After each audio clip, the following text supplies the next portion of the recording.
The ultimatum. The mining station orbited the ice giant Kepler 442b in silence. Captain Miranda Torres stood at the observation deck, watching the automated drones harvest frozen methane from the planet's rings. She had spent 3 years building this colony, turning an empty corner of space into humanity's furthest outpost. 2,000 people called this place home now. Engineers, scientists, families with children who had never seen Earth. They had come here looking for a future among the stars. The alarm shattered the peaceful moment. Red lights flashed across every display panel. Miranda's communication officer, Lieutenant Chun, turned from his station with wide eyes. "Captain, we have incoming vessels. Multiple signatures. They are not human designs." Miranda felt her stomach tighten. Humanity had been expanding into deep space for 70 years, but they had never encountered another intelligent species. Scientists had debated whether aliens existed at all. Some believed humanity was alone in the universe. Others thought advanced civilizations were hiding, watching, waiting. Now it seemed they had their answer. "How many ships?" Miranda asked, keeping her voice steady. Her crew needed to see confidence, not fear. 17 confirmed. "They are massive, Captain. Each one is at least 5 times larger than our biggest colony transport. They are approaching in formation, military precision. Open all communication channels. Let them know we mean no harm." Miranda walked to the main view screen as the alien fleet emerged from faster-than-light travel. The ships were unlike anything humanity had ever imagined. Their hulls were smooth and dark, reflecting starlight like polished obsidian. Geometric patterns covered their surfaces, glowing with soft blue energy. They moved with perfect synchronization, forming a crescent around the human mining station. "Captain, we are receiving a transmission. It is coming through on multiple frequencies simultaneously. They want us to hear this." "Put it through." The view screen changed. A face appeared that was not human. The alien had 4 eyes arranged in a diamond pattern on a narrow head. Its skin was covered in fine scales that shifted between silver and gold. A crest of bone-like structures rose from its skull, decorated with metal rings. When it spoke, the words were translated through technology far more advanced than anything humanity possessed. "I am Commander Thelvar of the Kryvex Empire. You are trespassing in regulated space. This system falls under the jurisdiction of the Covenant of Ancient Worlds. Your presence here is illegal. Your expansion is unsanctioned. Your species has violated treaties you did not know existed." Miranda stepped forward. "I am Captain Miranda Torres, representing the United Earth Council. We were not aware this region of space was claimed. We have detected no signs of civilization in this system. Our surveys showed it was uninhabited." The alien commander made a gesture with 6-fingered hands. "Your ignorance is not our concern. The Kryvex Empire has maintained order in this sector for 12,000 years. We have conquered chaos and brought stability to 300 systems. 14 species serve under our guidance. You will now join them, or you will be removed." "Removed?" Miranda felt anger rising in her chest, but she kept her expression neutral. "We have 2,000 civilians here. Families, children, people who have made their lives in this system. We cannot simply abandon everything we have built." Commander Thelvar leaned forward, his 4 eyes focusing with predatory intensity. "You misunderstand. This is not negotiation. This is notification. You have 48 of your hours to evacuate the station and all human outposts in this sector. Any vessels or structures remaining after that deadline will be destroyed. Any humans who refuse to leave will be considered hostile combatants and eliminated accordingly. You cannot be serious. We have done nothing to threaten you. We are explorers, not invaders. Your expansion threatens the order we have maintained for millennia. Young species are dangerous. They spread without understanding. They take without asking. They fight without thinking. The Kryvex Empire exists to prevent chaos. You will submit to our authority, or you will cease to exist in this region of space. The choice is yours." The transmission ended. The view screen returned to showing the alien fleet. 17 massive warships holding position around the mining station. Miranda turned to her crew. Every face showed the same mixture of fear and disbelief. Lieutenant Chin spoke first. "Captain, what do we do? We cannot evacuate 2,000 people in 48 hours. We do not have enough transport capacity. And even if we did, where would we go? This is our home." Miranda walked back to her command chair and sat down slowly. Her mind was racing through possibilities, calculating odds, searching for solutions. "Give me a direct line to Earth. Priority channel. I need to speak with the Council immediately." The communication laser established connection within minutes.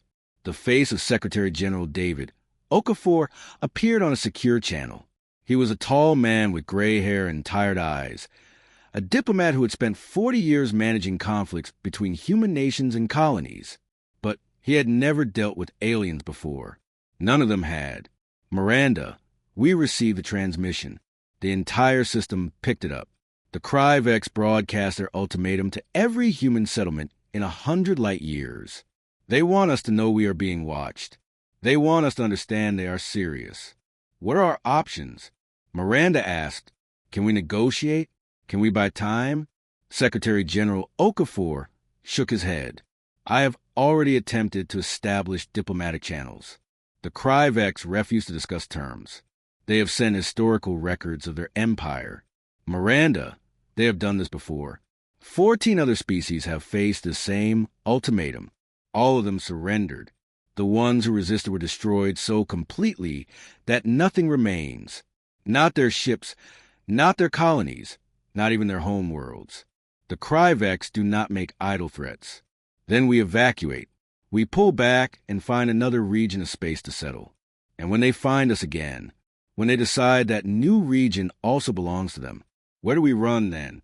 The Kryvex Empire controls thousands of systems. They could push us back to Earth itself if they wanted. Is that the future we accept? Living in fear, always retreating, never standing our ground? Miranda felt the weight of his words. She looked around her station. Through the windows, she could see the colony modules where families lived, the school where children learned, the gardens where people grew food from Earth seeds. This was not just an outpost. This was a community. These people had left everything behind to build something new among the stars. "What does the Council recommend?" Miranda asked. "The Council is divided. Some want to surrender immediately. They argue we cannot win against an empire that has existed for 12,000 years. Better to live as subjects than die as heroes. Others want to fight. They say if we surrender now, we will spend the rest of human history under alien rule. Our children will grow up as second-class beings, serving masters who see us as inferior. And what do you believe, Secretary General?" David Okafor was quiet for a long moment. His face showed the burden of leadership, the impossible choice between survival and freedom. "When I was young, I studied human history. Every empire that ever existed eventually fell. Rome, the Mongols, the British Empire, all of them seemed invincible. All of them ruled for centuries. And all of them ended. The Kryvex may have lasted 12,000 years, but that does not mean it will last forever. Maybe it is time someone reminded them that power is not permanent." Miranda understood. "So we fight. We prepare. I am authorizing full military mobilization. Every colony, every outpost, every ship in human space is being readied for conflict. We have 48 hours. It is not much time, but humans have always been good at improvising." The transmission ended. Miranda turned to her crew. "All right, people, we have work to do. Lieutenant Chun, I need you to contact every mining drone, every cargo hauler, every civilian vessel in the system. I do not care if they are damaged or outdated. I want everything that can fly ready to move. Engineering, start evacuating non-essential personnel to the colony transports. Priority goes to children and families. Everyone else stays and helps prepare defenses." Her tactical officer, Commander James Park, looked up from his station. "Captain, with respect, we are a mining colony. We have no weapons, no shields, no military capabilities. How do we defend against 17 warships?" Miranda smiled grimly. "We do what humans have always done when facing impossible odds. We get creative. Across human space, The response was already beginning. Earth's orbital shipyards went into overdrive, converting civilian vessels into military transports. The Mars Defense Fleet, built to protect against pirates and smugglers, was reinforced with every combat-capable ship humanity possessed. The colony on Titan activated factories that had been dormant for decades, producing ammunition and supplies. Dr. Amara Osei worked in her laboratory on Europa, humanity's second-largest settlement. She was a physicist who had spent her career studying exotic matter and energy manipulation. Her research had been theoretical, interesting to scientists but useless for practical applications. Now the military was calling her with desperate questions. Dr. Osei, can your quantum field generators be weaponized? The voice belonged to Admiral Hassan, commander of Earth's defense forces. Not in the way you are thinking. Amara pulled up her research data on multiple screens. My work focuses on creating localized distortions in space-time. The fields are too small and too unstable to use as weapons. What about as shields? Or as a way to disrupt enemy sensors? Amara paused. That might be possible. If I could scale up the generators and synchronize multiple units, we could create interference patterns. It would not stop their weapons, but it might confuse their targeting systems, make our ships harder to track. How long would it take to build? Admiral, my research has never left the laboratory. Taking it from theory to practical application would normally take years. You have 47 hours. Amara looked at her research team. They were tired, scared, but determined. Then we better get started.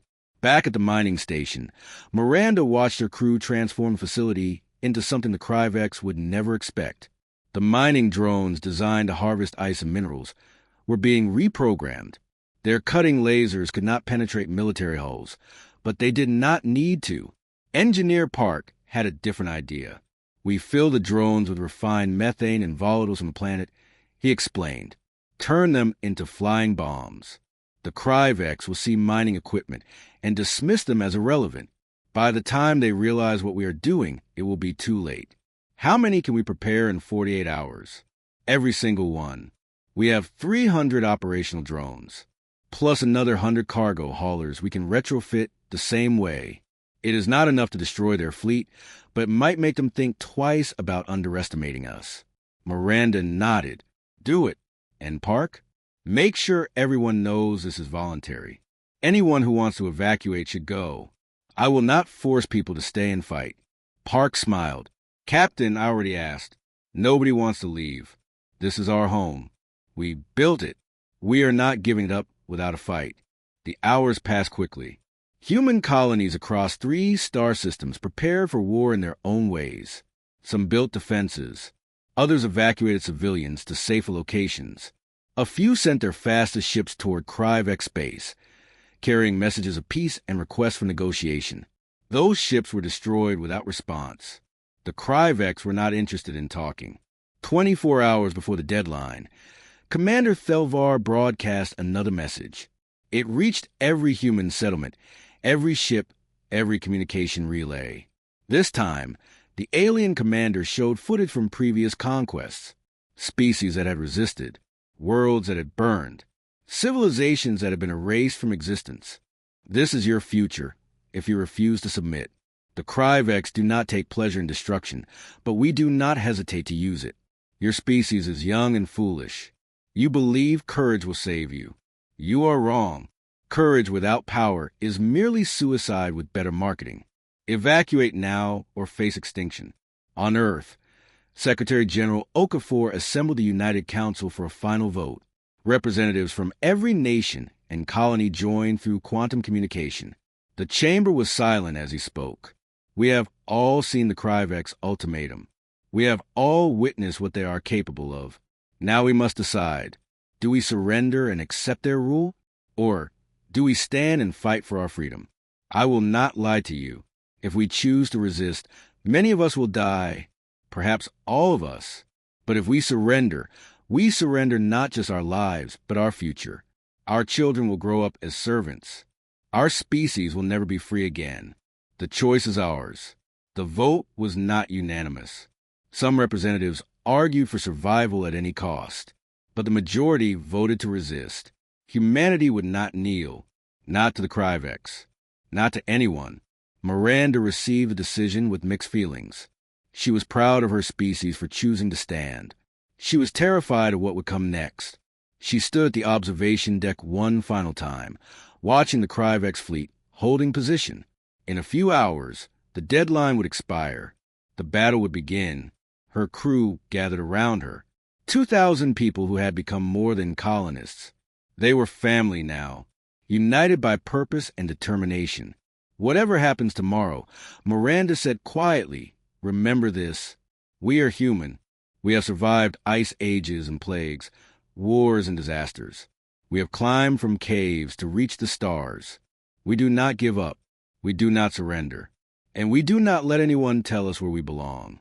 The crew stood together, watching the alien fleet in silence. They were afraid, but they were ready. The countdown had begun. The human response. The final 24 hours passed like a countdown to the end of the world.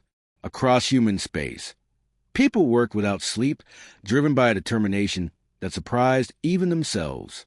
Captain Miranda Torres watched her mining station transform from a peaceful outpost into something unexpected. The drones that once harvested ice now carried payloads of compressed volatiles. The cargo haulers that transported minerals were being fitted with improvised propulsion systems that would let them accelerate to speeds their designers never intended. Engineer James Park had not left his workstation in 30 hours. His eyes were red from exhaustion, but his hands moved with steady precision as he programmed the final drone modifications. Captain, he called out, we have a problem with the detonation triggers. The Kryvex shields might absorb the initial explosions before our payloads can penetrate their hulls. Miranda joined him at the engineering console. What do you need? Time we do not have. I need to redesign the trigger mechanisms to create a cascading effect. Multiple small explosions that will overload their shield generators before the main payload detonates. It is possible, but complicated. How long? Park checked his calculations. 8 hours if I work alone. Maybe 4 if I had help from someone who understands quantum mechanics and energy distribution patterns. Miranda activated her communication link. Dr. Osei, are you available? We need your expertise. The physicist's face appeared on screen from her laboratory on Europa. She looked as exhausted as Park, surrounded by partially assembled equipment and empty coffee containers. Captain Torres, I am trying to finish my field generators. What do you need? Park explained the problem quickly. Dr. Osei listened, her expression shifting from fatigue to interest. That is actually elegant, she said. You are essentially creating a resonance cascade that will harmonize with their shield frequencies. If you adjust the timing sequences and add a quantum variance to each trigger, the shield will not be able to adapt fast enough. Can you walk me through it? Park asked. Better than that. Give me access to your systems. I will write the code directly. It will take 3 hours. Miranda felt relief wash over her. Thank you, Doctor. How are your field generators coming along? Amara smiled grimly. Ahead of schedule, actually. Turns out when you remove all the safety protocols and ignore standard testing procedures, you can build things much faster. I have 40 units ready to deploy. They will create interference patterns that should scramble Kryvex targeting systems within a 50,000-kilometer radius. Not perfect, but better than nothing. 40 units? Miranda was impressed. I thought you only had resources for 20. I did. Then the military sent me every physicist, engineer, and technician they could spare. Turns out humanity has a lot of very smart people who work exceptionally well under pressure. We have been building units on Earth, Mars, Titan, and 3 orbital stations simultaneously. My team coordinated the construction through quantum communication. Each unit was built in pieces and assembled in the last 6 hours. This was humanity's greatest strength, Miranda realized. When faced with extinction, they did not panic or freeze. They adapted. They cooperated. They found solutions that should have been impossible. Across the solar system, Admiral Hassan was coordinating the largest military mobilization in human history. Every combat vessel, every transport ship, every orbital platform with weapons capability was being positioned. But Hassan knew the truth. Humanity's entire military force was designed to fight pirates and smugglers, not an empire that had conquered 14 species over 12,000 years. His tactical officer, Commander Lisa Zhang, highlighted their force distribution on the strategic display. We have 217 military vessels ready for combat, another 400 civilian ships that have been hastily armed with whatever weapons we could install, against 17 Kryvex warships. The numbers look good, but intelligence reports say each of their vessels carries firepower equivalent to our entire fleet combined. Hassan studied the display carefully. Then we do not fight them ship to ship. We fight them like guerrillas. Hit and run attacks. Never give them a clear target. Use the asteroid fields, the gas giants' rings, the debris fields as cover. Make them chase us through terrain where their size works against them. And if that fails, Zhang asked quietly, then we make sure our sacrifice means something.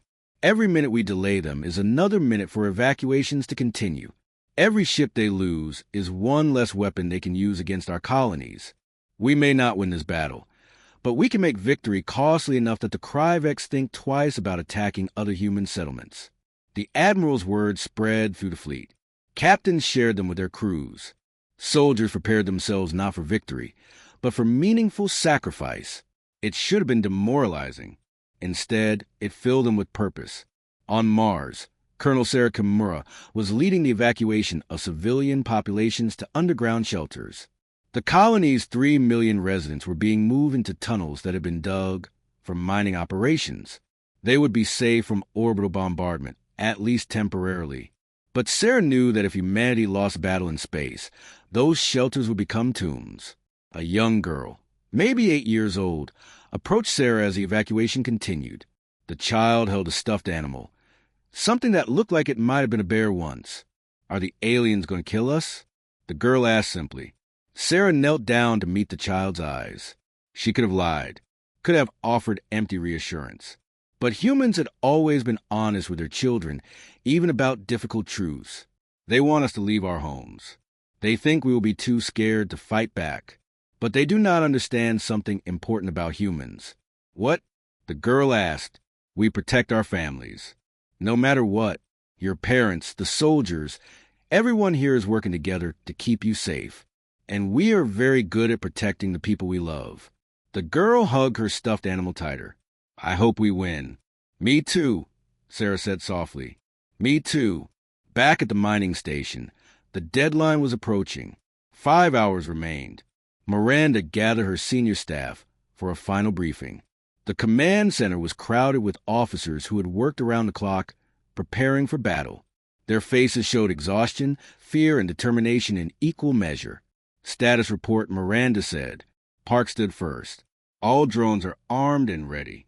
We have 300 automated units and 120-man vessels prepared for attack runs. Dr. Osei's trigger modifications are installed and tested.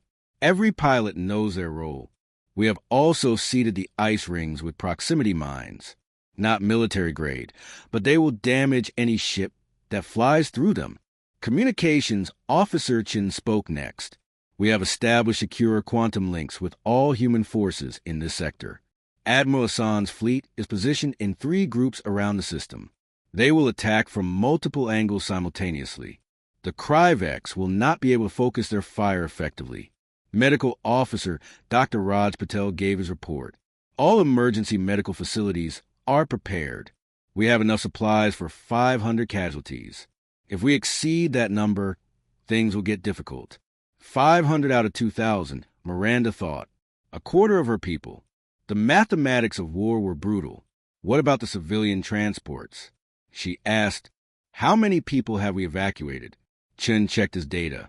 800 civilians are aboard transports heading toward the outer colonies. Priority was given to children and families. The remaining 1,200 are volunteers who chose to stay and help with defense operations. Miranda felt pride and sadness mixed together. 1,200 people who could have run, but chose to stand. This is what humanity was. This is what the Kryvex did not understand. All right, everyone. You know your assignments. You know the risks. I will not give you a speech about honor or glory. Those words are cheap. Instead, I will tell you this. Whatever happens today, you have already proven something important. You have proven that humans do not abandon their homes, that we stand together when threatened, that we choose freedom over safety. The Kryvex came here expecting us to run. We're going to show them how wrong they were. The crew dispersed to their stations. Miranda walked to the observation deck one final time. The Kryvex fleet hung in space like dark jewels, their hulls reflecting starlight. They had not moved in 48 hours. They were confident, certain of their superiority. They had seen humanity's small fleet and dismissed it as irrelevant. They were about to learn an expensive lesson. Commander Thelvar sat on the bridge of his flagship, the Eternal Dominion. Around him, his officers monitored the human colony with passive sensors. They had watched the desperate preparations with amusement. The humans were retrofitting mining equipment and arming civilian vessels. It was like watching children build sandcastles before a tsunami. Commander, his tactical officer, reported, "The deadline expires in 1 hour. The humans have not withdrawn. Some vessels are moving away from the colony, but many remain. They're evacuating non-combatants," Thelvar said. "The brave ones stay to die pointlessly. It is almost admirable. Almost. Prepare all weapon systems. When the deadline expires, destroy the station first. Make it quick. Let them see that resistance is futile. Should we offer them one final chance to surrender?" Another officer asked. Thelvar considered this. The Kryvex were not cruel. They did not enjoy killing, but they could not show weakness. "No, we gave them 48 hours. They made their choice. Now they face the consequences." The minutes ticked away. Across human space, people watched countdown timers. Parents held their children. Soldiers checked their weapons one final time. Scientists made last-minute adjustments to untested equipment. Everyone knew what was coming. Miranda stood at her command station, watching the tactical display.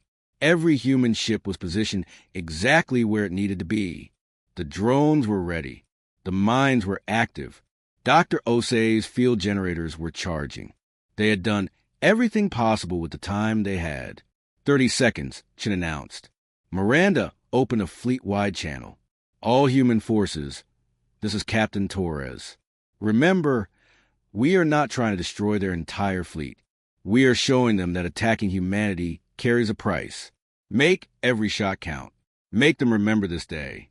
Make them understand that we do not surrender." 10 seconds. Miranda thought about Earth, about the blue planet where humanity had been born. She thought about the children evacuated to safety, about the future generations who would inherit the stars. She thought about what freedom meant and what it was worth. The deadline expired. For a long moment, nothing happened. Both sides waited, tension building like a coiled spring. Then the Kryvex fleet moved. All 17 warships activated their weapon systems simultaneously. Energy readings spiked across the spectrum. Targeting lasers painted the mining station from multiple angles. Miranda gave the order. "Now, execute Ghost Protocol." 300 automated drones launched from hidden positions throughout the ice rings. They accelerated rapidly, using every bit of power their engines could generate. The Kryvex sensors detected them immediately, but classified them as mining equipment. No threat, not worth engaging. That was the first mistake. Behind the drones, 120 crewed vessels emerged from concealment. These were the colonists who had volunteered to fly attack runs. Scientists, engineers, miners, people who had never been soldiers. They flew in loose formations, unpredictable patterns that military doctrine would have called chaotic. The Kryvex tactical computers struggled to calculate intercept courses. That was the second mistake. Dr. Osei activated her quantum field generators. 40 units spread across the system came online simultaneously. Reality twisted in strange ways around the human ships. Kryvex targeting systems suddenly showed multiple ghost images for every human vessel.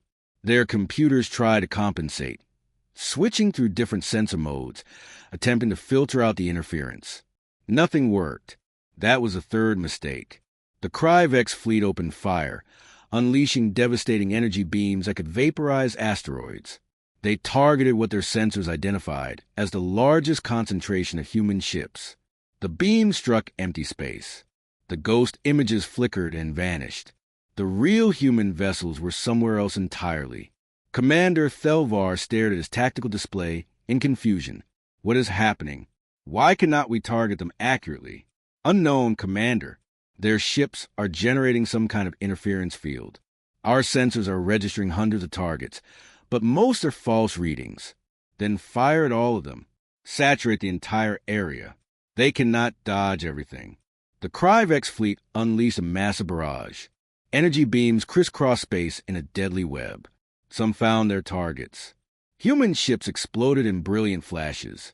Miranda watched the tactical display as friendly icons winked out. 20 vessels lost in the first 30 seconds. 20 crews who had known they probably would not survive. But the remaining human forces pressed their attack. The automated drones reached the Kryvex fleet first. They flew straight at the nearest warship, showing no signs of evasive maneuvers. The Kryvex point defense systems activated, destroying dozens of drones. But 300 targets were too many. Some got through. The first drone impacted a Kryvex destroyer's shields. The compressed volatiles detonated, creating a massive explosion. The shields held, absorbing the blast easily. The Kryvex crew barely noticed. Then the second drone hit, and the third, and the fourth. Engineer Park's modifications worked perfectly. Each explosion created a resonance cascade that weakened the shield generators. The fifth drone penetrated the failing shields and struck the hull directly. The warship's armor cracked. Atmosphere vented into space. The sixth drone entered through the breach. The explosion happened inside the ship. The Kryvex destroyer died, torn apart from within. Debris scattered across thousands of kilometers. It was the first Kryvex military vessel destroyed in combat in 8,000 years. Commander Thelvar watched in disbelief. Impossible. They used mining equipment. Civilian vessels. How did they penetrate our shields? The human attack continued. While the Kryvex fleet was focused on the drone swarms, the crewed vessels struck from unexpected angles. They fired improvised weapons, missiles built in shipyard workshops, energy cannons stripped from orbital platforms. The weapons were primitive by Kryvex standards, but there were hundreds of them firing simultaneously. 2 more Kryvex warships took damage. Their shields flickered under the concentrated assault. One ship lost its primary weapon systems. Another suffered engine damage and began drifting out of formation. Then Admiral Hassan's fleet arrived. 217 military vessels dropped out of faster-than-light travel at the system's edge. They did not attack immediately. Instead, they split into 3 groups and began moving to the asteroid field, using the large rocks as cover and concealment. The Kryvex fleet turned to engage this new threat. That was exactly what Miranda had hoped for. Attack pattern Delta. She ordered all remaining forces focus on the damaged vessels. Take them out while the enemy is distracted. The human colonists pressed their advantage. They swarmed around the wounded Kryvex ships like wolves attacking injured prey. It was not honorable. It was not fair. It was effective. Another Kryvex warship died. Then another. Commander Thelvar felt something he had not experienced in his long military career. Fear. These humans were not fighting like the other species the Kryvex had conquered. They were not trying to defend positions or protect resources. They were attacking with absolute disregard for their own survival. Every human vessel that died took a piece of his fleet with it. All ships withdraw to defensive formation. We regroup and reassess. The humans are more dangerous than anticipated. But breaking contact was not simple. The human forces pursued relentlessly. Admiral Hassan's fleet emerged from the asteroid field and launched long-range missile attacks. The projectiles were slow and easy to intercept, but they forced the Kryvex to divide their attention.